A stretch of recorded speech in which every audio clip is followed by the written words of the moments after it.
Hi, today I'm going to be doing a quick buyer's guide on the Alfa Brera, in particular the 2.4. It's the better engine of all the three engines that they do in these four engines.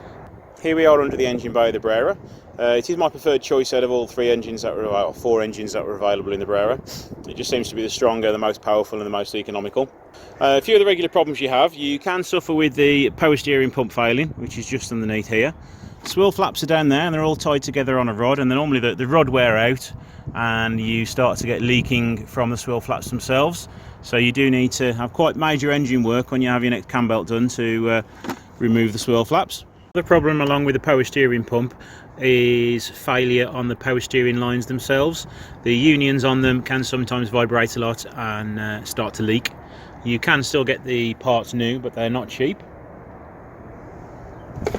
If you need to know where the chassis number is on the Alfas, it's on this plate here. There is also an oil cooler on the front, which is behind the radiator down there. This one has been replaced on this car, but they do tend to leak as well. Bonnet catches, you can find the handle breaks off and it's very difficult to open the bonnet then. Again, this is a brand new one on this car. The power steering reservoirs, there's a little filter inside here and that can come dislodged and it can create weird noises coming from your power steering pump. Another problem, obviously, get your cam belt and water pump checked. Another problem is get your cam belt and water pump changed every 4 years. The water pumps can be quite prone to failing. The bearings can go inside of them. The caps on the cooling reservoir can come apart and get stuck, so that can be an absolute nightmare to take off.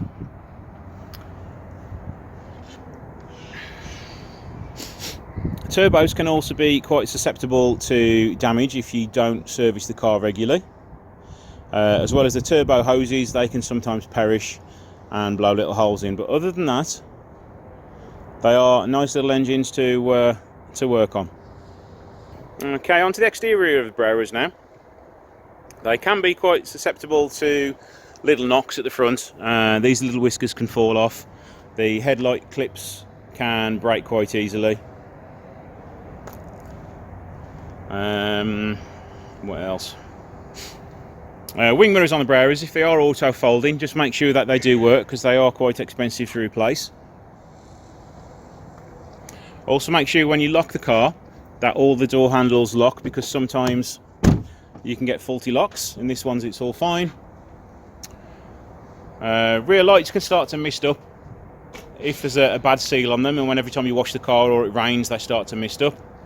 Rear badges can start to fail. Rear wiper motors can seize up through lack of use. So a good idea to make sure that the key works, to make sure that the boot opens, because this here is very renowned for going faulty, the boot solenoid.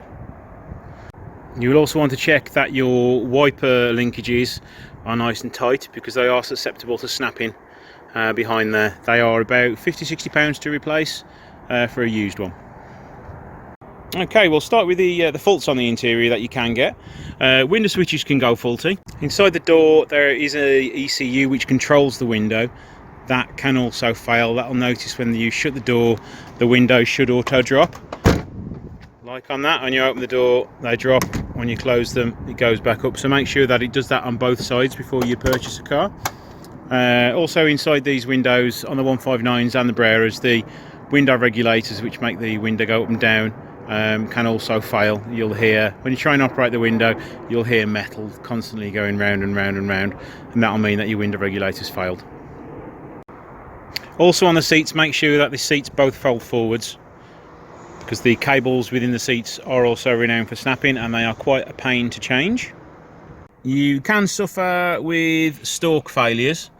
The buttons can stick in and stop operating. Again, they can be quite expensive to replace. The gear surrounds, the chrome trim round here, is very susceptible to breaking. The dashboard here, if you stick your key in there and you've got lots of keys on a keychain, you can mark a lot of the dashboard here. As you can see, this one's been recovered to hide any of those marks. But other than that, the interior's in these do hold up pretty well. I'm probably forgetting loads of faults, but right now none of them are coming to mind. The air vents can sometimes come apart quite easily if they get knocked, but they are quite easy to change out and cheap enough to change. Yeah, door handles, if you've got non-Bose speakers, the speakers can sometimes go faulty. They are quite cheap quality, but they are pretty simple to change out. Okay, now onto the underside of Breras, and also relevant for 159s. The wishbones can wear out quite easily. Springs break, lower wishbones can also fail. The bushes can fail inside those, but they are quite expensive. They're over £100 each. The top one's not too bad. I think they're about £50. If you've got a TI, they do actually have lower springs than standard 159s or Breras. So if they break, they are a little bit more harder to get hold of. You're probably better off changing all four to some uprated springs rather than replacing it for the standard ones again, because they are quite common for snapping. Same with the rear. The rear springs can also be quite prone to snapping. These ones are all okay. Let's get the car fully in the air.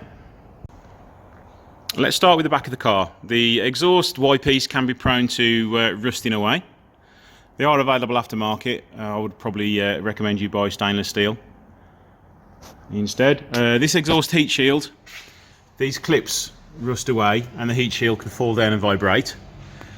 These rear arms are also very prone to rusting away and getting holes in them, and they can't be repaired. They need to be replaced because you're not allowed to weld those on the MOT. The DPFs can be prone to blocking. I would also make sure that you still have a DPF there as well, because a lot of them have been removed and they are now a legal requirement for an MOT. They can be quite expensive. Well, brand new they're probably over £1,000. Used they're about £100, £150. These sensors here are also prone to go faulty, the DPF sensors. You can also get the pipework, if I can find it, which goes along the top of the back there. That can also break and cause errors when there isn't a fault really, it's just a broken pipe. There's your low wishbones. As I said on the other part of the video, they are prone to failing. I have seen a few snap in their time, but not many. The main problem with 159s and Breras is the front subframe. They are extremely prone to rusting. This one is actually pretty good. What happens is a lot of people keep the engine under trays on them, and when they're bolted to the vehicle, the water just sits all along the bottom here and they do just rust away. So I would recommend you remove all the engine covers from the vehicle, because even with these side covers on here, they can sit here and water will well there and you will rot the subframe out from there outwards. Another regular problem is the flexi joint on the exhaust. They can wear out, and they're not easily available on the 2.4s. They don't do any aftermarket parts, so it is an aftermarket upgrade part or a genuine one.